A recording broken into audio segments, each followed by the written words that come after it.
Hello friends, welcome to Smile Talk paramedical channel.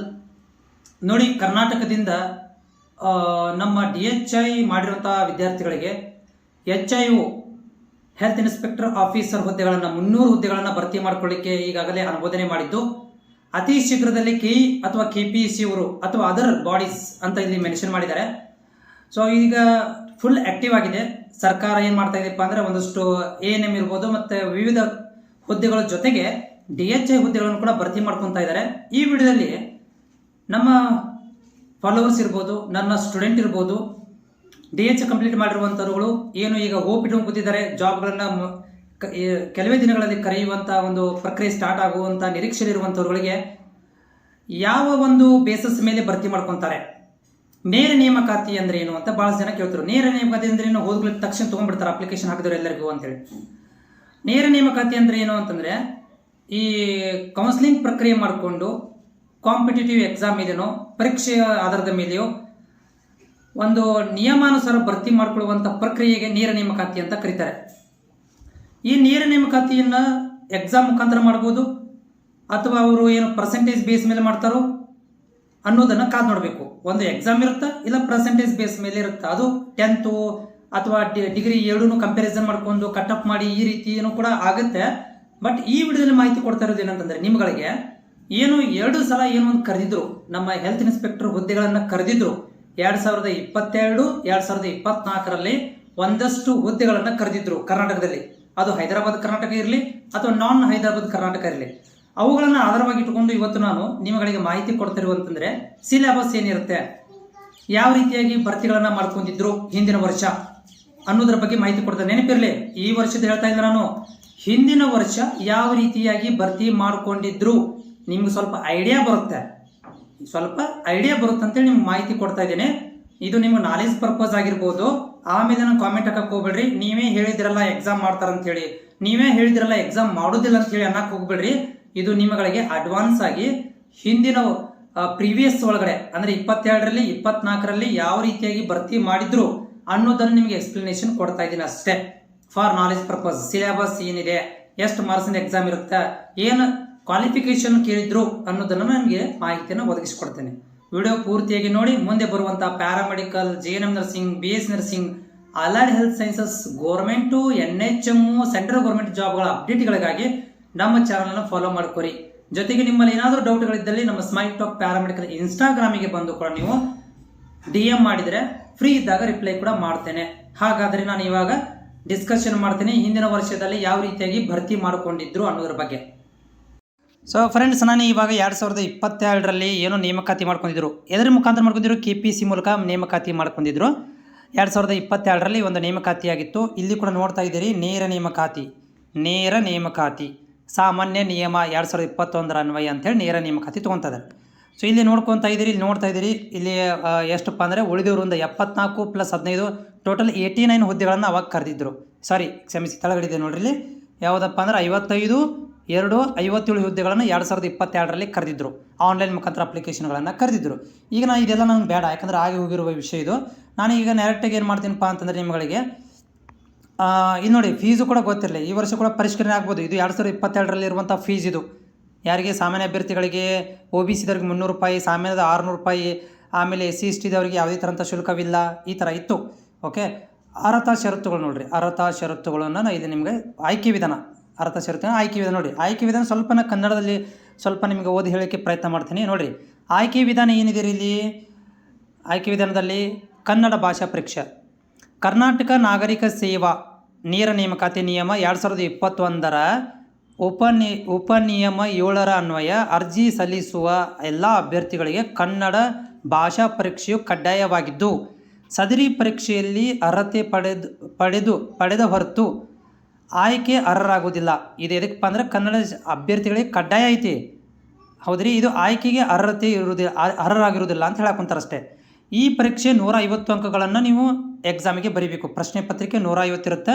ಅಭ್ಯರ್ಥಿಗಳು ಇದರಲ್ಲಿ ಕನಿಷ್ಠ 50 ಅಂಕಗಳನ್ನು ತೊಗೊಂಡು ಗಳಿಸ್ಬೇಕು, ಎಲಿಜಿಬಿಲಿಟಿ ಪಡ್ಕೋಬೇಕು. ಈ ಪ್ರಶ್ನೆಯಿಂದ SSLC ಮೇಲೆ ಏನು ಕನ್ನಡ ಓದಿರ್ತಿರಲ್ಲ ಪ್ರಥಮ ಭಾಷೆಗೆ, ಅದರ ಮಾನದಂಡ ಮೇಲೆ ನಾವಿಲ್ಲಿ ಎಕ್ಸಾಮನ್ನು ಕಂಡಕ್ಟ್ ಮಾಡ್ತೀವಿ ಅಂತ ಹೇಳಕ್ಕಂತಾರೆ. ನೆಕ್ಸ್ಟ್ 2ನೇದು ನೋಡ್ರಿ ಪಾಯಿಂಟ್, ಕನ್ನಡ ಭಾಷಾ ಪರೀಕ್ಷೆಯಲ್ಲಿ ಅರ್ಹರಾದ ನಂತರ ಕರ್ನಾಟಕ ಪರೀಕ್ಷಾ ನೇರ ನೇಮಕಾತಿ 2021 ಉಪ 5 ಅಡಿ ಡಿ ರಂತೆ ಸ್ಪರ್ಧಾತ್ಮಕ ಪರೀಕ್ಷೆಯಲ್ಲಿ ಗಳಿಸಿದ ಅಂಕಗಳ ಶೇಕಡಾವಾರು ಪ್ರಮಾಣ ಆಧಾರದ ಮೇಲೆ ಹಾಗೂ ಚಾಲ್ತಿಯಲ್ಲಿರುವ ಮೀಸಲಾತಿ ನಿಯಮಾನುಸಾರ ಭರ್ತಿ ಮಾಡಿಕೊಳ್ಳಲಾಗುವುದು. ನೋಡಿರಿ, ನೀವಿಲ್ಲಿ 50% ತೊಗೊಂಡು ಪಾಸ್ ಆಗಬೇಕು. ಪಾಸ್ ಆದಮೇಲೆ ನೀವಿಲ್ಲಿ ಕಾಂಪಿಟೇಟಿವ್ ಎಕ್ಸಾಮ್ ಸ್ಪರ್ಧಾತ್ಮಕ ಪರೀಕ್ಷೆಯಲ್ಲಿ ನಿಮಗೆ ಏನು ತೊಗೊಂಡು ಪಾಸ್ ಆಗಿರ್ತಿರಲ್ಲ ಅದನ್ನು ಮಾತ್ರ ಕನ್ಸಿಡರ್ ಮಾಡ್ತಾರೆ. ಕನ್ನಡದ್ದು ಕನ್ಸಿಡರ್ ಮಾಡೋಂಗಿಲ್ಲ. ಕನ್ನಡ ಇದಕ್ಕಿದು ಆಟಕ್ಕುಂಟು ಲೆಕ್ಕಕ್ಕಿಲ್ಲ, ಅರ್ಹತೆ ಪಡ್ಕೊಳ್ಳಿಕ್ಕೆ. ಆಮೇಲೆ ನೀವು ಕಾಂಪಿಟೇಷನ್ ಎಕ್ಸಾಮಲ್ಲಿ ಏನು ಬರೀತಿರಲ್ಲ ಅದು ನಿಮಗೆ ಕನ್ಸಿಡರ್ ಆಗುತ್ತೆ. ಆಮೇಲೆ ನೋಡಿ, ನೆಕ್ಸ್ಟ್ 3ನೇ ಪಾಯಿಂಟಲ್ಲಿ ಏನು ಹೇಳ್ಯಾರ ಅಂತಂದ್ರೆ ಇವರು, ಅಭ್ಯರ್ಥಿಗಳು ಆಯ್ಕೆ ಪ್ರಕ್ರಿಯೆಗೆ ಅರ್ಹ ಹೊಂದಲು ಕನ್ನಡ ಭಾಷೆ ಪರೀಕ್ಷೆಯಲ್ಲಿ ಅರ್ಹತೆ ಹೊಂದುವುದು ಹಾಗೂ ಸ್ಪರ್ಧಾತ್ಮಕ ಪರೀಕ್ಷೆಯಲ್ಲಿ ಒಟ್ಟು ಅಂಕಗಳನ್ನು ಕನಿಷ್ಠ 35ರಷ್ಟು ಅಂಕಗಳನ್ನು ಗಳಿಸಿ ಕಡ್ಡಾಯವಾಗಿದೆ. ನೋಡಿರಿ, ಕನ್ನಡ ಪರೀಕ್ಷೆಯಲ್ಲಿ ಅರ್ಹತೆ ಪಡ್ಕೊಳ್ಳೇಬೇಕು, ಪ್ಲಸ್ ಮಿನಿಮಮ್ 35% ಒಳಗಡೆ ನೀವು ಕಡ್ಡಾಯವಾಗಿ ಪಾಸ್ ಆಗಲೇಬೇಕು. ಅರ್ಹತೆಯನ್ನು ಪಡ್ಕೊತೀರಿ ನೀವು. ಅಂದರೆ ಕಾಂಪಿಟೇಟಿವ್ ಎಕ್ಸಾಮಲ್ಲಿ ನೀವು 35 ತೊಗೊಂಡು ಮಿನಿಮಮ್ ಎಲಿಜಿಬಿಲಿಟಿ 35 ತೊಗೊಂಡ್ರೆ ನೀವು ಒಳಗಡೆ ಬಂದುಬಿಡ್ತೀರಿ, ಜಾಬ್ ಕೊಡೋಂಗಿಲ್ಲ, ಒಳಗಡೆ ಬರ್ತೀರಿ ಅಂದಂಗೆ. ಆಮೇಲೆ ನೋಡಿರಿ, ಪರೀಕ್ಷಾ ವಿಧಾನ ಯಾವ ರೀತಿಯಾಗಿ ಮಾಡಕೊಂತಾರೆ ಇವರು, ಕರ್ನಾಟಕ ನಾಗರಿಕ ಸೇವಾ ನೇರ ನೇಮಕಾತಿ ನಿಯಮಾನುಸಾರ ಮತ್ತು ಅದನ್ನೇ ಬ್ಲಾಕ್ ಹೇಳ್ತಾರೆ. ನೋಡಿ, ಏನಪ್ಪ ಅಂದ್ರೆ ಇಲ್ಲಿ ಡಿಪ್ಲೊಮಾ, PUC, SSLC ತತ್ಸಮಾನ ತರಗತಿ ಹಾಗೂ ಪದವಿ ದರ್ಜೆಗಿಂತ ಕಡಿಮೆ ಇರುವ ಇನ್ನಾವುದೇ ಅರ್ಹತೆಗಳು ಅಗತ್ಯವಿರುವ ಹುದ್ದೆಗಳಿಗಾಗಿ ನಡೆಸಲಾಗುವ ಸ್ಪರ್ಧಾತ್ಮಕ ಪರೀಕ್ಷೆಯು 2 ಪತ್ರಿಕೆ ಒಳಗೊಂಡಿರುತ್ತದೆ. ನೋಡಿರಿ, 2 ಪ್ರಶ್ನೆ ಪತ್ರಿಕೆಗಳನ್ನು ಒಳಗೊಂಡಿರ್ತೈತಿ. ಪ್ರತಿಯೊಂದು ಗರಿಷ್ಠ 100 ಅಂಕಗಳೊಂದಿಗೆ ಲಿಖಿತ ಪರೀಕ್ಷೆ ಒಳಗೊಂಡಿದ್ದು ವಸ್ತುನಿಷ್ಠ ಬಹು ಆಯ್ಕೆ ಮಾದರಿಯಲ್ಲಿರುತ್ತದೆ. 100 ಅಂಕೆಗಳನ್ನು ಲಿಖಿತ ಪರೀಕ್ಷೆ ಒಳಗೊಂಡಿದ್ದು ಅಂದರೆ ಇದು 100 ಮಾರ್ಕ್ಸಿಂದು ಆಬ್ಜೆಕ್ಟಿವ್ ಟೈಪ್, ಬಹು ಆಯ್ಕೆ ಅಂದರೆ ಆಬ್ಜೆಕ್ಟಿವ್ ಟೈಪಲ್ಲಿ ಇರುತ್ತೆ. ಎರಡನೇ ಪತ್ರಿಕೆಯಲ್ಲಿ ತಪ್ಪು ಉತ್ತರಗಳಿಗೆ ಋಣಾತ್ಮಕ. ಓಕೆ, ಸೊ ಮತ್ತು ಎರಡನೇ ಪತ್ರಿಕೆಯಲ್ಲಿ ನೆಗೆಟಿವ್ ಮಾರ್ಕ್ಸ್ ಇರ್ತದಂತ. ಎರಡನೇ ಪತ್ರಿಕೆಯಲ್ಲಿ 2 ನೆಗೆಟಿವ್ ಮಾರ್ಕ್ಸ್ ಇದೆ, ಅಂದರೆ 4 ತಪ್ಪಾದ್ರೆ 1 ಮಾರ್ಕ್ಸ್ಗಳನ್ನು ಕಟ್ ಮಾಡ್ತಾರೋ. ನೋಡಿ, ಮೊದಲ ಪತ್ರಿಕೆ ಪಠ್ಯಕ್ರಮ ಈ ಕೆಳಗಿನ ನಿರ್ದಿಷ್ಟಪಡಿಸಿದಂತೆ ಇರುತ್ತದೆ. ಎರಡನೇ ಪತ್ರಿಕೆಯು ನಿರ್ದಿಷ್ಟಪಡಿಸಲಾದ 3 ಭಾಗಗಳಾಗಿ ವಿಭಜಿಸಲಾಗಿದೆ. ಅಂದರೆ ಫಸ್ಟ್ ಪತ್ರಿಕೆ 2 ಪತ್ರಿಕೆ ಇರ್ತಾವೆ. ಫಸ್ಟ್ ಪತ್ರಿಕೆಯಲ್ಲಿ ಏನೈತಿ ಇಲ್ಲಿ ನೋಡ್ರಿ, ಸಿಲೆಬಸ್ 100 ಮಾರ್ಕ್ಸಿಗೆ. ಪತ್ರಿಕೆ 1 ಇಲ್ಲೇನದಾವು ಏನಪ್ಪ ಅಂದ್ರೆ ಇದು ಪ್ರಚಲಿತ ಘಟನೆಗಳು. ಪ್ರಚಲಿತ ಅಂತಂದ್ರೆ ಕರೆಂಟ್ ಅಫೇರ್ಸ್, ಸಾಮಾನ್ಯ ಜ್ಞಾನ, ದೈನಂದಿನ ಗ್ರಹಿಕೆ ವಿಷಯಗಳು, ಇಂಗ್ಲೀಷ್ನಾಗ ಗೊತ್ತಾಗ್ತಿಲ್ಲ ರೀ. ಆಮೇಲೆ ಭಾರತ ಸಂವಿಧಾನ ಸ್ಥೂಲ ನೋಟದ ವಿಷಯಗಳು. ಆಮೇಲೆ ನೆಕ್ಸ್ಟ್ ಅಂದ್ರೆ ವಿಷಯವಾಗಿ ಕರ್ನಾಟಕಕ್ಕೆ ಸಂಬಂಧಿಸಿದಂಥ ಭಾರತದ ಇತಿಹಾಸ, ಕರ್ನಾಟಕ ಸಂಬಂಧಿಸಿದಂತೆ ಭೂಗೋಳ ವಿಷಯಗಳು, ರಾಜ್ಯ ಮತ್ತು ಪ್ರಾದೇಶಿಕ ಆಡಳಿತ ಕುರಿತು ವಿಷಯ, ಗ್ರಾಮೀಣಾಭಿವೃದ್ಧಿ ಪಂಚಾಯತ್ ಸಂಸ್ಥೆಗಳು, ಗ್ರಾಮೀಣ ಸರ್ಕಾರ ಸಂಸ್ಥೆಗಳ ಉಪಕ್ರಮ ಒಳಗೊಂಡ ಕರ್ನಾಟಕದ ಆರ್ಥಿಕ ಅಭಿವೃದ್ಧಿಯ ಕುರಿತು ವಿಷಯ, ಆಮೇಲೆ ಕರ್ನಾಟಕ ಪರಿಸರ ಸಂಬಂಧಿಸಿದ ಸಮಸ್ಯೆಗಳು ಮತ್ತು ಅಭಿವೃದ್ಧಿ ಕುರಿತು ವಿಷಯ. ಇದು ಫಸ್ಟ್ ಪೇಪರ್. ಎರಡನೇ ಪೇಪರ್ನಾಗ 100 ಅಂಕ ಅದಾವು. ಸಾಮಾನ್ಯ ಕನ್ನಡ, ಸಾಮಾನ್ಯ ಇಂಗ್ಲೀಷ್, ಕಂಪ್ಯೂಟರ್ ಜ್ಞಾನ ಅಂತದಾವೆ. 2 ಪೇಪರ್ ಇರ್ತಾವೆ. ಓಕೆ ರೀ, ಇದರಲ್ಲಿ ನೀವು ಏನು ಮಾಡಬೇಕಪ್ಪ ಅಂತಂದರೆ ಎಲಿಜಿಬಿಲಿಟಿಯನ್ನು ಪಡ್ಕೋಬೇಕು. ಇವು 2 ಲ್ಯಾಂಗ್ವೇಜ್ ಇರ್ತಾವೆ, ಕನ್ನಡ ಮತ್ತು ಇಂಗ್ಲೀಷಲ್ಲಿ ಲ್ಯಾಂಗ್ವೇಜ್ನಾಗ ಇರ್ತಾವೆ. ಓಕೆ, ಇದು 2022ರಲ್ಲಿ ಆಗಿರುವಂಥದ್ದು. ಈಗ 24 ಹೋಗೋಕ್ಕಿಂತ ಮೊದಲು ಸ್ವಲ್ಪ ನಾ ಇಲ್ಲಿ ಏನು ಮಾಡ್ತೀನಪ್ಪ ಅಂತಂದರೆ ಒಂದು ಸೂಚನೆಗಳನ್ನು ಹೇಳಿಬಿಡ್ತೇನೆ ರೀ. ಇಲ್ಲಿ ನೋಡಿರಿ, ಇದು ಆಫ್ಲೈನ್ ಏನು ಮಾಡ್ತಾರಪ್ಪ ಅಂದ್ರೆ ಇವರು ಆಫ್ಲೈನರ್ ತೊಗೋಬೋದ್ರೆ ಕಂಪ್ಯೂಟರ್ ಬೇಸ್ಡ್ ಎಕ್ಸಾಮರ್ ಕಂಡಕ್ಟ್ ಮಾಡ್ಬೋದು. 2ರಾಗ 1. ಆಮೇಲೆ ಸಿಲೆಬಸ್ ನೋಡಿರಿ, ಅವ್ರು ಬಿಡ್ತಾರೆ. ಇಲ್ಲಿ ಏನು ಮಾಡಿದ್ರು 22ನೇ ಸಾಲಿನಾಗ ಏನು ಮಾಡಿದ್ರು ಇವರು ಕನ್ನಡ ಭಾಷೆ ಹಾಗೂ ಸ್ಪರ್ಧಾತ್ಮಕ ಪರೀಕ್ಷೆ ಪಠ್ಯ ವಿವರಗಳನ್ನು ವೆಬ್ಸೈಟಲ್ಲಿ ಬಿಟ್ಟಿವಿ ಅಂತ ಹೇಳಿದ್ರು. ಅಂದ್ರೆ ಸಿಲೆಬಸ್ಸನ್ನು ವೆಬ್ಸೈಟ್ನಾಗ ಬಿಟ್ಟಿವಿ ಅಂತ ಹೇಳ್ಯಾರ. ಓಕೆ, ಅದಾದ ನಂತರ ಏನಪ್ಪ ಅಂದ್ರೆ ಇಲ್ಲಿ ನೆಕ್ಸ್ಟ್ ನಾನು ಹೋಗ್ತೀನಿ ರೀ. ಎದ್ರ ಬಗ್ಗೆ ಹೇಳಬೇಕಿತ್ತಂದ್ರೆ ನಿಮಗೆ ನಾನು ಕ್ವಾಲಿಫಿಕೇಷನ್ ಬಗ್ಗೆ ಹೇಳ್ಬೇಕಲ್ಲ ರೀ, ಅದನ್ನು ನಾನು ಮರ್ತಿದ್ದೆ ರೀ. ನಿಮಗೆ ಕ್ವಾಲಿಫಿಕೇಷನ್ ಸ್ವಲ್ಪ ಅದ್ರ ಬಗ್ಗೆನೂ ಮಾತಾಡಿಬಿಡ್ತೀನಿ ರೀ. ಯಾಕಂದ್ರೆ ಓಕೆ, ಕ್ವಾಲಿಫಿಕೇಷನ್ ನೋಡಿರಿ ಏನಕ್ಕೆ ಕೇಳ್ಯಾರ ಅಂದ್ರೆ ಇವರು ಕಿರಿಯ ಆರೋಗ್ಯ ನಿರೀಕ್ಷಕರು ಸ್ಯಾಲ್ರಿ ಅಂತ ಕೊಟ್ಟರಲ್ಲೇ ನೀಡೋಣ್ರಿ.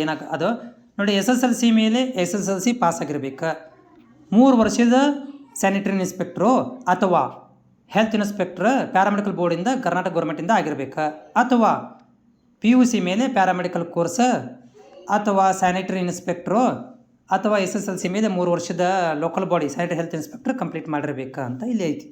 ಓಕೆ ರೀ, ಇದು ಇಲ್ಲಿ ನೆಕ್ಸ್ಟ್ ನಾ ಬರ್ತೇನೆ ರೀ. 2024 ಕರೆದಿದ್ರಿ, 2024 ಕರೆದಿದ್ರಿ. ಸೊ ಇಲ್ಲಿ ಪೋಸ್ಟ್ ಎಷ್ಟು ಕರೆದಾರ ಅಂತಂದ್ರೆ ತೋರಿಸಿಬಿಡ್ತೀನಿ ಒಂದು ಸಲ ನಿಮಗೆ.